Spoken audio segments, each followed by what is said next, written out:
Aujourd'hui, on va parler d'une théorie scientifique qui nous intéresse si on veut concilier la science et la spiritualité.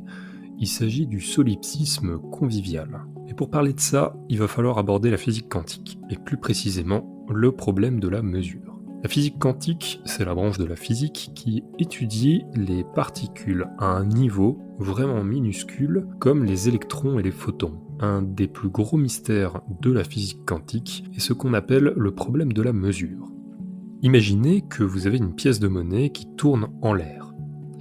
Donc cette pièce, tant qu'elle tourne, on ne sait pas si elle est sur pile, sur face, etc. Donc là je fais un peu la pièce qui tourne sur elle-même. Et donc vous, il n'y a que à l'instant où vous allez regarder la pièce, que vous allez voir, vous allez figer. Si vous prenez une photo par exemple à cet instant-là, eh bien il va y avoir un côté pile par exemple et un côté face. Mais sinon, si vous n'êtes pas en train de regarder, la pièce est constamment et perpétuellement en train de tourner. Donc, elle est ni pile ni face, ou plutôt les deux en même temps. Eh bien en physique quantique, c'est pareil. Les particules peuvent être dans plusieurs états en même temps. Mais dès que vous regardez, la pièce choisit pile ou face. Ou plutôt, la particule choisit un état. Ce phénomène s'appelle la réduction de la fonction d'onde et il crée un gros problème pour les physiciens. Quand et pourquoi cette réduction se produit-elle ? Et en réalité, on ne sait pas exactement. Maintenant, pour résoudre ce problème, certains scientifiques ont proposé une solution qu'on appelle l'interprétation des mondes multiples.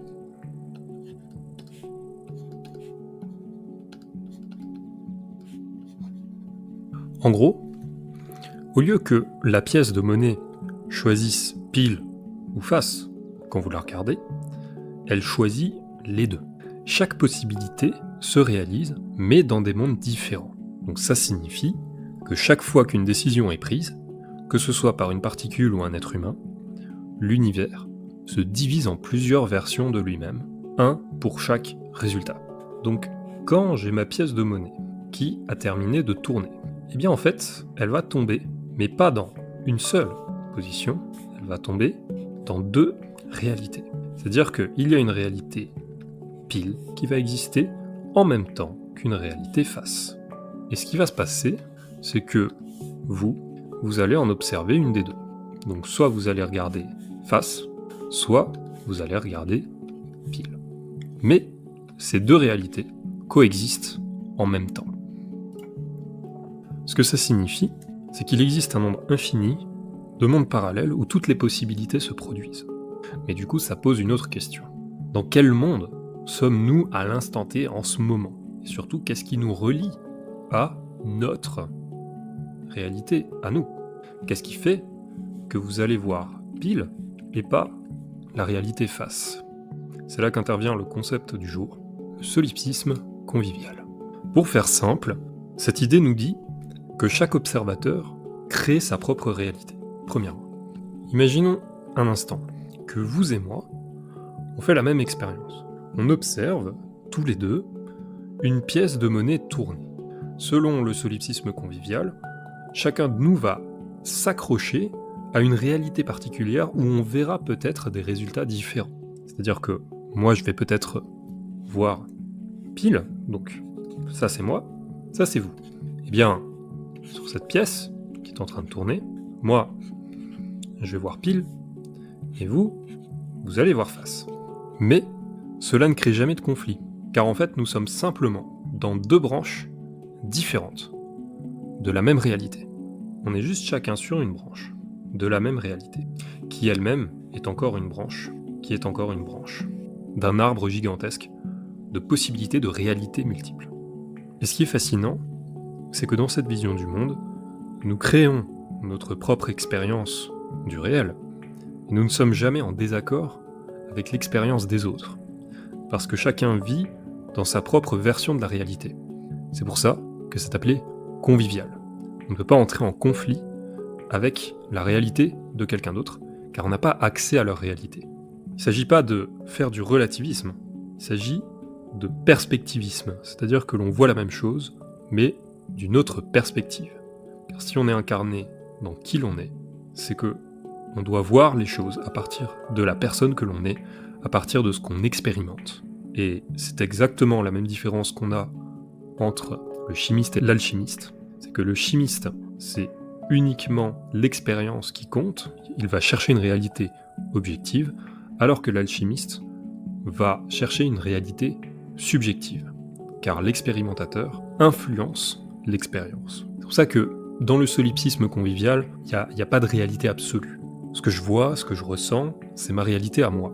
Ça ressemble beaucoup à l'idée spirituelle, selon laquelle on crée notre propre réalité. Donc si vous êtes familier avec la loi de l'attraction, la manifestation, etc., ça doit sûrement vous parler. Le solipsisme convivial, eh bien, il valide cette idée en disant oui, vous êtes le créateur de votre expérience, mais vous êtes aussi entouré de nombreux mondes possibles. Encore une fois, vous êtes simplement sur une branche. C'est-à-dire que là, vous avez l'arbre de la réalité, avec toutes les possibilités. Chaque branche, il y en a une autre, puis une autre, puis une autre, puis une autre, et vous êtes juste à un endroit, sur une des branches. Et vous pouvez décider d'aller sur une autre. C'est ce qu'on appelle shifter de réalité. Et à la fin, quand vous revenez, plus vous vous éveillez, plus vous rentrez en profondeur, plus vous retournez à la source, c'est-à-dire au tronc. Et là, vous remarquez qu'en fait, nous sommes tous uniquement une seule personne, une seule conscience. C'est cette expérimentation que font les personnes en état d'éveil dans de nombreuses pratiques. C'est là que la science et la spiritualité se rencontrent. Ce que vous voyez, ressentez ou pensez influence la branche de réalité dans laquelle vous êtes. Certains d'entre vous, en entendant ça, vont peut-être se demander, est-ce que ça veut dire que tout est relatif ? Que rien n'a de valeur objective ? Eh bien non, le solipsisme convivial ne vous dit pas que tout est relatif, que toutes les vérités se valent. Imaginez que nous sommes tous dans des branches différentes d'un arbre. Chaque branche a sa propre réalité. Mais ce n'est pas parce que on ne voit pas la branche de quelqu'un d'autre qu'elle n'existe pas. Le monde de chaque observateur est cohérent pour lui. Il y a des lois, des structures, des résultats cohérents. Les lois de la physique continuent d'exister, les mathématiques continuent d'exister. Et par exemple, si je fais une mesure aujourd'hui et que je la refais demain, je vais obtenir le même résultat dans ma branche. Donc ce n'est pas un chaos où tout est permis, mais plutôt une mosaïque de réalités qui coexistent sans se heurter.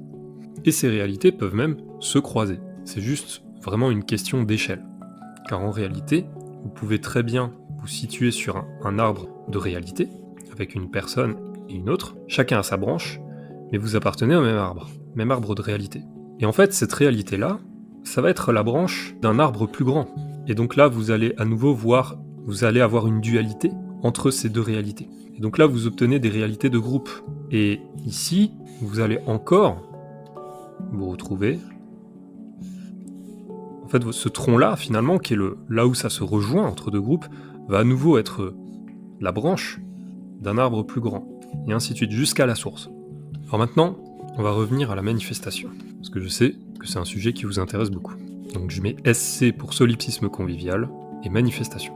C'est là où ça devient vraiment intéressant pour les adeptes de la manifestation, de la loi de l'attraction, etc. Si chaque observateur crée sa propre réalité, eh bien, ça signifie que vos pensées, vos croyances et vos intentions influencent la branche de réalité dans laquelle vous vous trouvez. Eh bien, cela rejoint donc l'idée que nous attirons ce que nous vibrons. Si vous croyez fermement à quelque chose, si vous manifestez consciemment des résultats positifs, vous influencez la branche de réalité vers laquelle votre conscience va s'accrocher. Vous avez donc ces arbres de réalité, et votre conscience, on va dessiner un petit soleil, elle va vouloir expérimenter le monde. Elle va vouloir expérimenter certains niveaux de réalité. Et donc, manifester, c'est quoi ? C'est aller sur une branche ou une autre. Et c'est se déplacer d'une branche à une autre. Voire même dans les mini-variations que vous allez avoir. Dans cette arborescence infinie, universelle. La manifestation est également vraiment au niveau micro dans les niveaux de réalité que vous allez expérimenter. En fait, c'est comme si chaque pensée ouvrait une nouvelle porte vers un monde où ce que vous désirez est possible. Attention, ça marche dans les deux sens. Si vous vous concentrez sur du négatif, vous allez vous retrouver sur des branches négatives. Donc, en fait, quand vous allez manifester, vous allez peut-être changer d'une toute petite branche à une autre. Vous allez vous déplacer vraiment de manière microscopique, entre guillemets, sur sur l'arbre des réalités. Donc vous n'allez pas voir de résultats à ce niveau-là, tant que vous vous déplacez dans ces zones-là. Pourtant, c'est ces micro-changements qui vont après amener des changements plus gros, et ainsi de suite. Le solipsisme convivial, c'est l'idée que nous sommes tous les créateurs de notre propre réalité, les co-créateurs même. Et chaque observateur est dans une branche de l'univers, dans une version du réel qui lui est propre. Et ça peut sembler complexe, mais en fin de compte, ça rejoint une vérité simple.